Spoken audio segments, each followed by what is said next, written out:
প্রবেশ করো ওই জান্নাতে শান্তির সাথে। বিমা কুনতুম তা'মালুন, তোমরা যা করতে তার বিনিময়টা।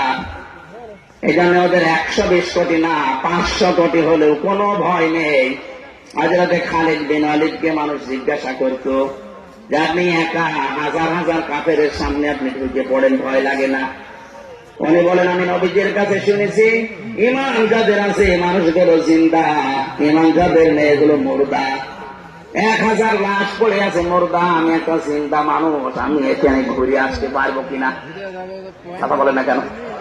তা আমি যখন জিহাদের ময়দানে যাই, আমি যেহেতু ঈমান আছে, আমি জিন্দা, আমার সামনে যা দেখি কাফের ওরা মুর্দা। এখানে অস্ত্র একটা হাতে নিয়ে ছড়ি নিয়ে যদি একটা ভরণ মেরে ঘুরে আসি, আমি জানি যে সব তো মুর্দাও নড়তে পারবে না। আল্লাহ পাক আমার ঈমানের ভেতরে এমন কিছু সে সময় দিয়ে দেয়, আমি যেন এই বিশ্বাস নিয়ে যাচ্ছি যে আমি একাই জীবিত আর সব মরে গেছে। এটা আমাদের 18 কোটি মানুষ, আমাদের ঈমান শিরক মুক্ত যদি সত্যি আমরা করতে পারি, ওরা আরো ভয় পাবে। এমনি এখন ভয় আছে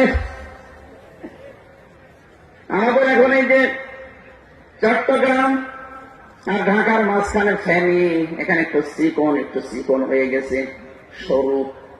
ওরা চাচ্ছে যে চট্টগ্রামটা নিতে পারে।